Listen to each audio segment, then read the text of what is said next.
Hey guys, guess what time it is? It's time for small potatoes.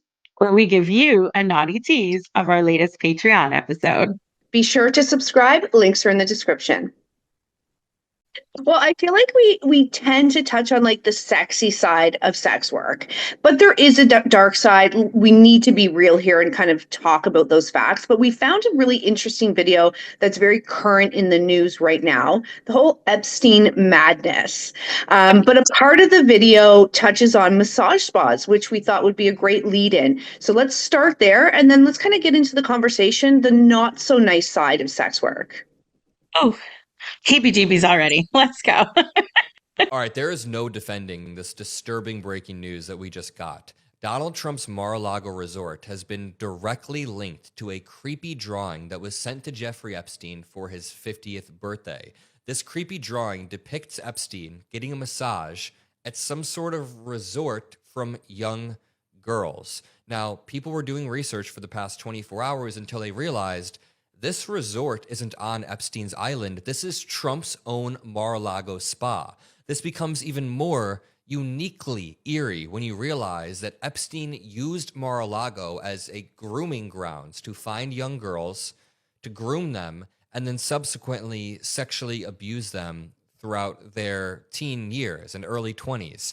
So after Congress got this book, this birthday book from the Epstein estate that had messages from hundreds of celebrities, businessmen, rich people, all sending things to Jeffrey Epstein to applaud him. Not all of them knew. I wouldn't say that every single person knew, but as people began to look through these messages, it became increasingly obvious that many people in the Epstein circle knew exactly what was happening, which when you look at Harvey Weinstein, for example, he didn't get caught until the Me Too movement, until the mid-2010s, and he was doing some insanely disgusting stuff too. So I guess rich white men cover for rich white men when they abuse power or sexually abuse people who they deem not in a position of power, like young girls.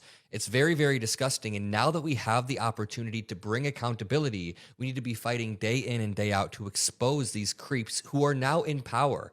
Imagine being one of the survivors who has spent decades and decades trying to get any sort of investigation.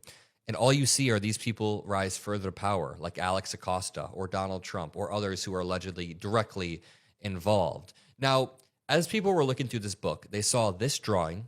So, as y'all have probably learned, I love to follow politics. But the piece that interested me about this story is a huge story, obviously, with a lot of layers. But what stood out to me immediately was the massage piece. And that's why I was like, ooh, we got to take this to the pod, right? And immediately when I first started, like, kind of diving into, like, the past, like, court records and stuff from the previous cases that evolved around Epstein and his accomplice, Ghislaine Maxwell, there was some like testimony from one of the actual victims who has since passed on. She has passed away about 2 years ago. But her testimony was first person. It wasn't he said, she said stuff. It wasn't forensic. It was literally just her testimony. And she, as a young girl, around 15, 16 years old, started to work at the spa at Mar-a-Lago. And in a golf club resort like Mar-a-Lago, the spa is the spa. It's not a body rub parlor. It's not a holistic trying to be a body rub parlor. It's not some shady little place with like an open sign flashing. It's a legit day spa. But as we know from our experience in this industry, lines can be gray in the most rundown of spas or the fanciest of spas. Mhm. And so looking at some of the characters involved, it makes a lot of sense that something fishy about this spa thing was happening. And so when I read her testimony and then like just kind of more pieces were coming out in the news, it immediately just like clicked for me. And I was like, they were funneling girls through this fucking spa. Right. This was for the nervous girls that maybe didn't want to jump on a plane with a rich old man right away. Get a job at the spa. We need a receptionist. We need a phone girl. We need a greeter girl, like something really simple like that.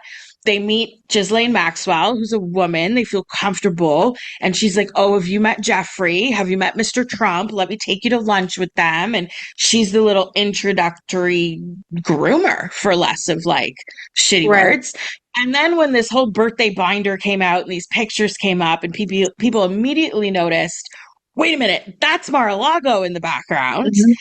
then those two pictures of the same girls basically going from young children being recruited and groomed by Jeffrey to servicing him on the beach. Like literally, it's like an eight-handed massage. We know Mhm. what happens when four girls and a man are in a room. Let's be serious. And that one girl's on her knees sucking him off in the picture. And so it all just kind of like made sense. And I was like, Yeah. oh my God, they used the fancy spa owned by the, dirty men to funnel through these young, impressionable, probably terrified or excited women. Like I remember Yeah. being that age. You meet someone who's Yeah. got a boat and you're like, woo! And like the, Right. the shiniest ball got me into some very shady situations.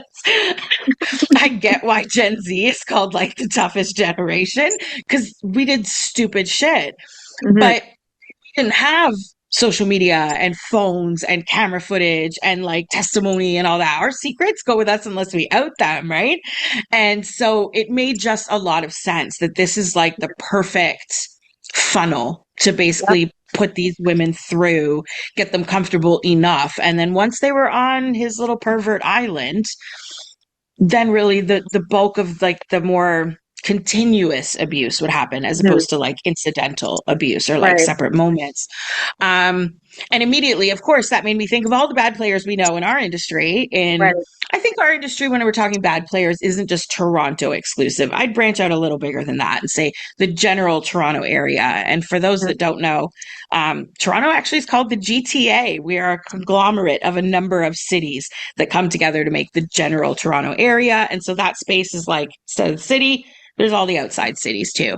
And Mhm. within that plot of land, there Mhm. are some shady fuckers. Let's be serious, right? Yeah. And you and I have met some, encountered some, tried to avoid some. Like, Yeah. it's a lot of pieces.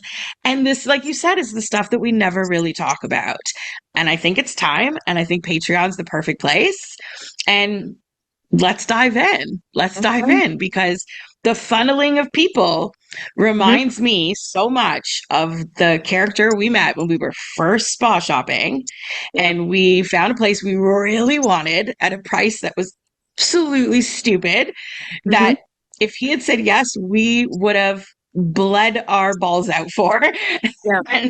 and would have done things. But he and then the man that took over that place afterwards are kind of the funneling through kind of people. Yeah. And I'm trying to be nice without naming names, but they're creepy Well, and they're known yeah. for that. I feel Ugh. like it's hard, or we've avoided speaking on this topic because, first of all, with this platform, we definitely don't want to like make any enemies or call out people by name, which we would never do. But we can mostly just speak to, like Emily said, our area. And to those Mhm. that know, they might have an indicator of who we're actually talking about. But for the Right. most part, for the greater majority of the spas, whether or not we like how they're run well enough, or they Mhm. are pro woman or pro choice. But listen, there is places that are not.